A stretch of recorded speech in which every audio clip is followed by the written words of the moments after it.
Hello friends, today we are going to see a very important concept from object-oriented programming language, that is inheritance in C. This session belongs to second year of computer science and engineering, and my introduction is I am Miss Shinde Reshma, working as an assistant professor. Learning objective of today's lecture are inheritance, types of inheritance. We will do this with the help of example also. So system requirements are as usual: Windows, G++ compiler. You can take your Turbo C, any software with which you are familiar you can use. So introduction to inheritance. So what is need of an inheritance? First we will read all these points and then we will discuss. When one object acquires the property of another is called as inheritance. It is the process of reusing the existing class without modifying them. So this is two statements about inheritance. Simply by concluding all these 2 points, simply I can say that inheritance is a mechanism which supports reusability. Means what? It is a mechanism which allows us to use property of one class inside the another class, because as per the basic rule of class, one class property cannot be accessed by other class.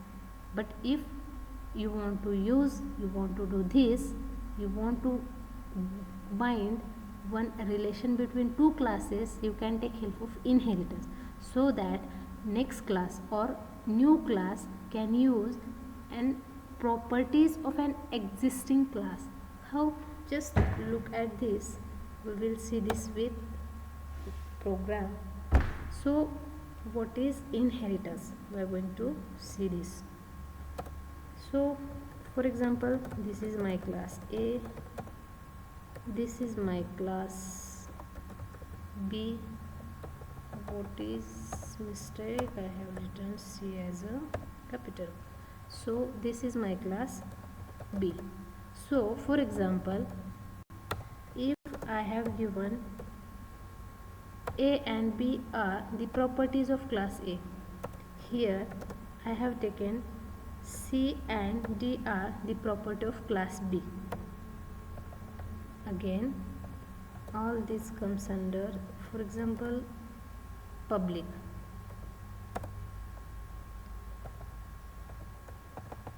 I have taken one member function get1, which is a member function of class A.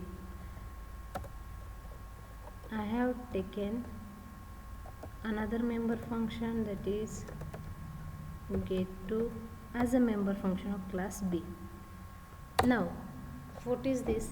See, I have taken one class A, which is consisting one member function and two data member. A, B are the data members and get1 is member function.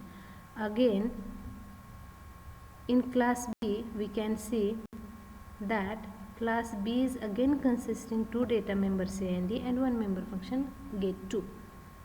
But if the get2 member function, which is a part of class B, it requires to take data members A and B, in that situation it is not possible, because A and B belongs to class A and only the member function of class A can access that data member AB. But get2 is not a member function of class A, it is a member of B, so get2 cannot access AB. And if you want to give access of data member AB inside the member function get2, what you have to do? You have to tell to compiler that class B has been inherited from class A. And this is a way to tell that class B has been inherited from A. And once you will do this, compiler can give access of all the property of class A inside the class B. Now as your class B has been inherited from class A, get2 member function of class B can access all the properties of class A. So this is use of inheritance. For example, when you are going to write a definition for gate 2, and in that you just have did a plus b plus c plus d. So you have displayed addition of a, b, c, d variables. Now here this statement will not give an error if you have inherited class B from class A, but if you are not inherited class B from class A, this member function definition, especially this instruction, will give error that A and B are not accessible. Why? Because this function in which you have written this instruction is a gate 2, and gate 2 belongs to class B and ABR belongs to class A. So the member function of class B cannot access properties of class A. Why? Because both classes are different from each other. But when you can do this, you can do this when you are going to inherit this class B from class A. So this is use of inheritance. Once declare the property, and you can use everywhere, you can use in any class, and that's why it has been said that inheritance has been supported one feature of C++, that is reusability. What is mean by, if you are not going to do, if you have not did this, if you are not inherited B from A and gate 2 have to access A plus B plus C plus D, this instruction, what you have to do, you just have to add and declare AB in class B itself again. So what is disadvantages of that? Disadvantages is, though both classes A and B are a part of one class, you have to initialize, you have to declare AB in class A as well as AB in class B. So it is better to avoid the duplication part and just go for inheritance. Why? Because when you are going to inherit, simply you can use this A and B in this class B, and this part or this process is called as inheritance. Now in inheritance there are again a very important concept is, it is a process.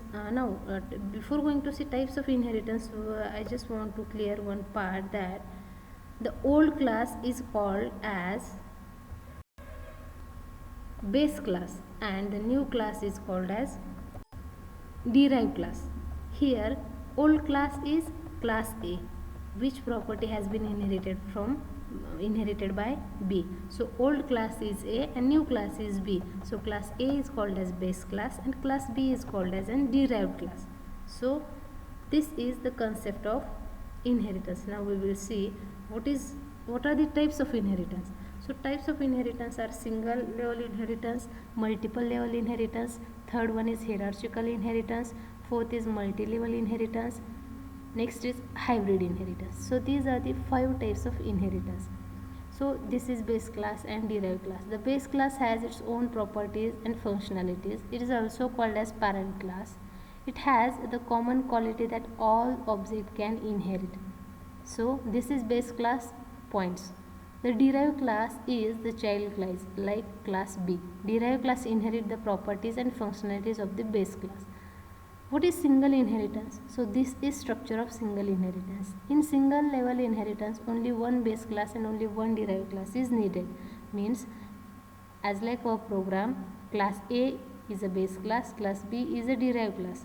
There is only one base class and one derived class. Such architecture or structure is called as single inheritance. What is multi-level inheritance? In multi-level inheritance, derived class will be inherited from more than one base classes. For example, class A and class B are the base classes and class C has been inherited from both class A and class B. So how you are going to inherit this, we will see practically. So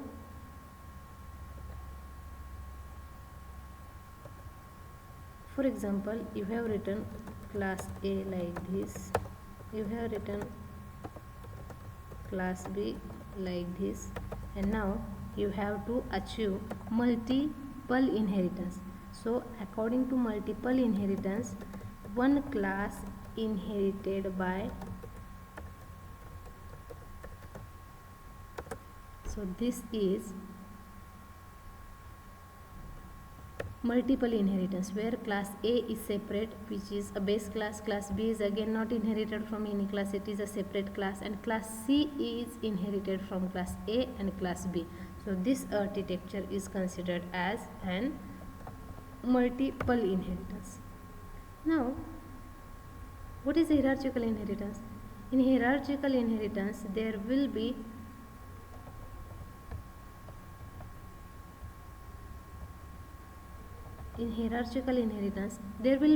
one base class and more derived classes. So we can see it practically like this. So class A is a base class. Class A is a base class. Class B has been inherited publicly from class A. Again, class C will be inherited from class A. Again, we can say that class D has been inherited from publicly from class A. So here we can see that all B, C, D classes has been inherited from class A, and which structure is of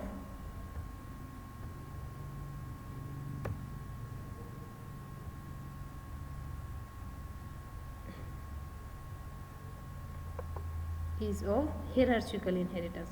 So now we can see the what is multi-level inheritance. In case of multi-level inheritance, one base class, there will be one base class from which another derived class been inherited, and from that derived class next derived class will be inherited. For example, class A is base class, class A is a base class, class B has been inherited from class A, and class C has been inherited from class B, and class D has been inherited from class C. So such architecture is considered as multi-level inheritance. What will be the hybrid inheritance? In hybrid inheritance, more than one form of inheritance is combined. That is, there will be a class A, from this B and C has been inherited, and from B and C D will be inherited. So this is hybrid inheritance. So in next part we will see practically how each and every type of inheritance will get executed. What are the programs for each and every type of inheritance? Also, in third part of same session, we will see what are the visibility modes in inheritance. Means what is meant by public, what if it is private, and what if it will be the protected. So all these things we are going to cover in next session.